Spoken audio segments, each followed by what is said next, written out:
मैं और बंटी पूरा दिन बर्बाद करने के बाद रात में करेक्ट 9 बजे राजू के यहाँ पहुँच जाते हैं, इसी सोच में कि ये तो अच्छा पढ़ता है, हमें भी पढ़ा देगा। अब देखो तुम्हारे आसपास की संगति का ना तुम पर बहुत असर पड़ता है। ये चीज ना कार्टून्स में भी बहुत अच्छे से दिखाई है। तुमने डोरेमोन में कभी डेकिसुकी को नोबिता और डोरेमोन के पास 5 मिनट से भी ज्यादा कभी खड़ा हुआ देखा है? नहीं देखा ना? हाँ, क्योंकि वो निकल लेता है। उसको पता है कि अगर वो इस नीले गोटे और चिमकांडी चश्मिश के साथ 5 मिनट से भी ज्यादा रुका ना तो पूरा जीवन मीचान और शिजुका जैसी छोरियों के पीछे भागने में निकल जाएगा। लेकिन हमारा डेकिसुकी तो पढ़ लिख कर राजा बाबू बनने वाली फैमिली से आता है। इसकी फैमिली से एक और कैरेक्टर ले लो, अपना सिंचैन का कजामा, इसके ही मामू का लड़का है, वो भी एकदम चंट। इसलिए जब भी ये नीला गोटा और चिमकांडी चश्मिश दिखते हैं डेकिसुकी निकल लेता है। हेलो शिजुका, क्या तुम मेरे साथ होमवर्क करना पसंद करोगी? क्यों नहीं डेकिसुकी, वैसे भी मैं इस धूपड़े में भटक ही रही थी। मेरी माँ को लगता है मैं वायलिन क्लास जाती हूँ। शिजुका, ओए शिजुका, क्या कर रही है? अरे नोबिता, मैं और डेकिसुकी अपना होमवर्क करने जा रहे थे। वैसे तो तेरी औकात के बाहर है, लेकिन क्या तुम भी हमारे साथ आओगे? रुको शिजुका, वो क्या है ना, मुझे मेरा बाप जो कि आज तक कभी शो में नहीं दिखाया है, उसका कुछ जरूरी काम आ गया है तो मुझे जाना होगा। Bye bye. अरे ये तो चला गया। कोई बात नहीं शिजुका, हम लोग भी कबाड़े वाले की दुकान से आ रहे थे ये रॉड लेके। इससे मैं उस जियान की दूंगा। खुद को समझता क्या है साला? हाँ नोबिता, मारो जियान को। अबे ओ नीले गोटे, ज्यादा हिले मत वरना फेंक दूंगा। नोबिता, मैंने तुम्हें बोला ना ये मीचान ने कोई दूसरा बिल्ला है। चुप रहे यार डोरेमोन, सारी बिल्लियां एक ही होती है। और शिजुका, आओ चलो मेरे घर चलते हैं। हम लोग फ्यूचर में जाके अपना फ्यूचर बर्बाद होते हुए देखेंगे। अरे वाह नोबिता, उसमें तो बड़ा मजा आएगा। मैंने कुकीज भी बनाई है। क्या यार शिजुका, दिन भर कुकीज खाते रहती है, इतना मैदा खाएगी तो जियान की बहन जेको बन जाएगी। और मीचन जरा डोरेमोन का ध्यान रखना, वो गोदी में बैठने से ही मुंह देता है। नोबिता माफी चाहूंगा, थोड़ा ज्यादा शो के बारे में बता दिया। तुम लोग तो जानते ही हो। अब हमारी केस में राजू डेकिसुकी था और बंटी और मैं डोरेमोन नोबिता। तो अब हमारी संगति राजू को लगने वाली थी, तो पढ़ाई तो अब घंटा होनी नहीं थी। मुझे याद है हम लोग ना 9:30 बजे पढ़ने बैठे थे। 9:52 पे राजू खुद कॉपी बंद करता है और बोलता है, हो गया, अब जो होगा देखा जाएगा। ये सुन के मुझे ऐसा लगा कि भाई बंटी और मेरे में से कुछ ना पढ़ने वाली रेडिएशंस निकलती है। हमारी भंड शक्ति इतनी ज्यादा है कि हमारे साथ कोई पढ़ ही नहीं सकता। हम दोनों ने भी हाँ में हाँ मिला दी थी, क्योंकि हम तो थे ही भंड, हमको तो ना पढ़ने का बस बहाना ही चाहिए था। अब ना हमारे पास पूरी रात पड़ी हुई थी, तो राजू बोला चलो टीवी पे भूत के सीरियल्स देखते हैं। हमने भी कह दी ठीक है, लेकिन राजू के यहाँ ना डिश टीवी लगी हुई थी, D2H। जितना बुरा ये नाम है ना, उससे भी ज्यादा बुरे इस पे चैनल्स चलते थे। और रात में 9-10 के बाद तो सारे चैनल्स पे बस एक ही चीज आ रही होती थी, नापतोल। जिन लोगों को नहीं पता नापतोल क्या है, ये एक ऐसा भैरन बाजार है जहाँ पर जो चीजें मिल रही होती है वो किसी को नहीं चाहिए, लेकिन उन चीजों के साथ जो फ्री में मिल रहा होता है वो सबको चाहिए। आज हम आपके लिए लेके आए हैं ये बाबा जी का चूरन। अरे लेकिन मुझे चूरन नहीं चाहिए। और इस चूरन के साथ आपको मिलेगा ये हेयर ड्रायर बिल्कुल मुफ्त। अरे लेकिन मुझे वो हेयर ड्रायर चाहिए, मात्र 6,500 रुपए में। अरे लेकिन ये थोड़ा महंगा सौदा नहीं है? लेकिन यार ड्रायर का तो कोई पैसा ही नहीं है, वो तो मुफ्त में मिल रहा है।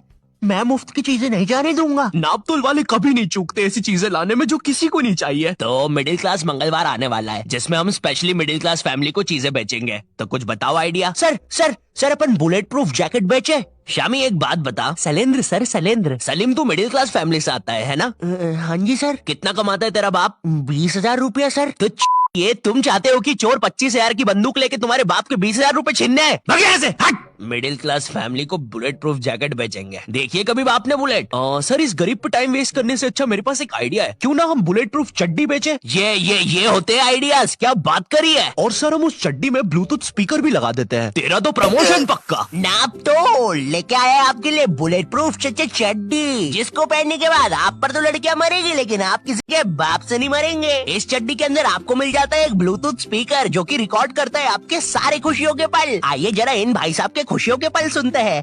और मेरा खाना किधर है? आप जरा कम पिया कीजिए ना, घर में राशन के पैसे नहीं बच रहे हैं। अरे चल, मेरा पैसा है, जितना पीना होगा उतना पीऊंगा। और ये क्या बकवास खाना बनाया है? ज्यादा रोना आ रहा है ना? पापा आप मम्मी को ऐसे नहीं मार सकते। अरे चल लेंडी, एक उल्टे हाथ का सपेटा मारूंगा ना। I hate you. ज्यादा समझ में आ रही है, रुक अभी। क्या खुशियों के पल थे? भगवान ऐसी खुशी सभी को दे, और अभी खरीदने पर आपको इसके साथ ये जूस मेकर भी मिलेगा, बिल्कुल मुफ्त। अब हम टीवी पर तो कुछ देख नहीं पा रहे थे, तो हमने सोचा चलो भूत की बातें करते हैं। तो उस टाइम ना एक हॉरर शो आता था, विकराल और घबराल, स्टार उत्सव पे। उस टाइम ना पूरा टीवी एक तरफ और स्टार उत्सव एक तरफ। स्टार उत्सव ना बाकी चैनल से 356 एपिसोड पीछे चलता था। वो मुझे बिल्कुल अपनी तरह लगता था। एक तरफ क्लास के बाकी बच्चे जिनका सिलेबस पूरा कंप्लीट है, और एक तरफ मैं जिसने अभी बस किताब ही खोली है। एक तरफ क्लास का टॉपर बच्चा स्टार प्लस, जिस पर दिया और बाती में संध्या बिंगड़ी ने आईपीएस पुलिस ऑफिसर बन के एवेंजर्स के साथ मिलकर अपने पति सूरज को मार दिया है, और फिर उसका पुनर्जन्म होने के बाद उससे ही शादी कर लिया है। और एक तरफ मैं स्टार उत्सव, जिस पर संध्या बिंगड़ी अभी बस आईपीएस पुलिस ऑफिसर की एग्जाम ही लिख रही है। मैंने देख लिया तुम्हें, तुम चीटिंग कर रही हो। नहीं तो अच्छी बात है, क्योंकि चीटिंग करना अलाउड नहीं है। उस टाइम तुम स्टार उत्सव पे कुछ भी चला सकते थे। विनय, न्यू हॉलीवुड मूवी आई है मैन इन व्हाइट, देख रहे हैं क्या? कैसे देखे, सारे चैनल तो बिजी है। अरे क्या बोल रही है, स्टार उत्सव को क्या हुआ? अरे उस पे कोई बुड्ढा सांस ले रहा है। ये क्या देख रही हूँ, कब से कर रहा है ये? 3 घंटे से यार। तू देखना रे, इसको अस्थमा का अटैक तो नहीं आ रहा है? नहीं रे, 400 रुपए दे के चलवा रहा है ये। मैं क्या बोल रहा, इसको हटाते अपन तो पिक्चर लगाते हैं, वैसे भी कौन देखता है स्टार उत्सव। अब आते हैं विकराल घबराल पर। जितना भैरंडा ये नाम है ना, उससे भी बुरा ये शो था। शो में ये टर्मिनेटर जैसा दिखने वाला आदमी विकराल और ये हाथी का बच्चा घबराल, ये दोनों भूत पकड़ने जाते हैं तीर कमांड लेके। हाँ, तीर कमांड। और तुम लोग मुझे गाली देते हो कि मैं नशे करके स्क्रिप्ट लिखता हूँ। जरा सोचो इस शो के राइटर्स ने कैसे अपने शो को बेचा होगा। देखिए, शो मामूली तरीके से स्टार्ट होगा। कोई लड़की मर जाएगी, भूत बन जाएगी, लोगों को परेशान करेगी, बुड्ढों की बाथरूम में घुस जाएगी। जी जी जी जी, एक सेकंड, बुड्ढों की बात। फिर विकराल घबराल आएंगे बैटमैन की बाइक पे। है सही। अब क्लाइमेक्स है ना, ध्यान से सुनना। पता है वो लोग भूत को कैसे मारेंगे? तीर कमान से। क्या बात कर रहे हो? रुको रुको रुको, अभी और है। मामूली तीर कमान नहीं, मुड़ा हुआ तीर कमान। इसकी माँ की आंख। अभी और है।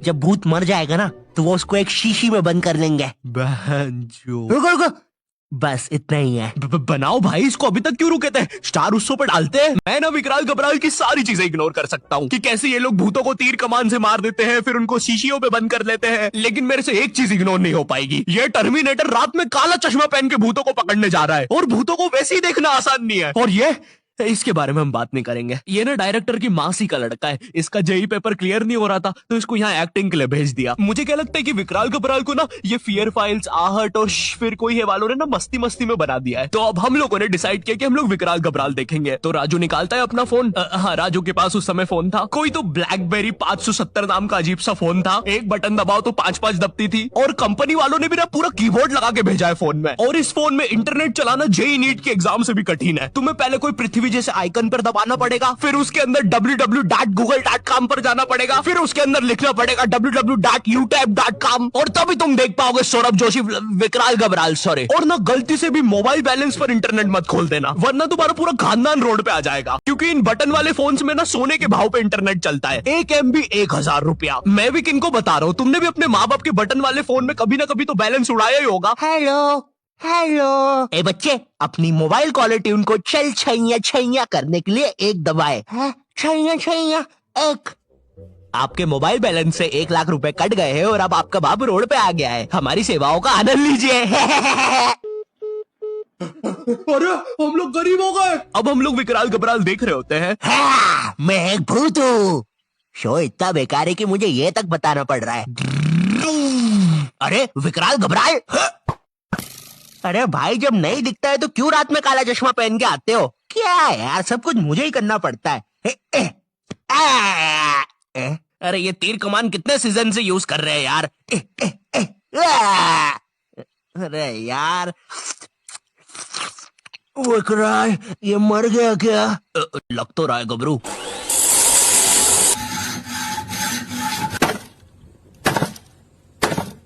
हो गया।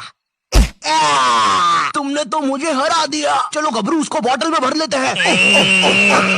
विकराल और घबराल। ये सब बकलोली देखने के चक्कर में ना हम एक चीज देखना भूल गए थे, और वो था टाइम। ये सब करते करते सुबह के 5:25 बज गए थे। 7:30 बजे हमारा मैथ्स एग्जाम था। भाई हमारी हालत ना उन सिपाहियों जैसी हो गई थी जो एग्जाम की जंग लड़ने से पहले ही हार चुके थे। अब हम लोग सीधा भागते हैं सोने के लिए। बंटी साला हमारे से पहले ही सो चुका था, जिंदा लाश की तरह पड़ा हुआ था साला जमीन पे। अब हम डर के मारे सो तो जाते हैं, लेकिन अलार्म लगाना भूल जाते हैं।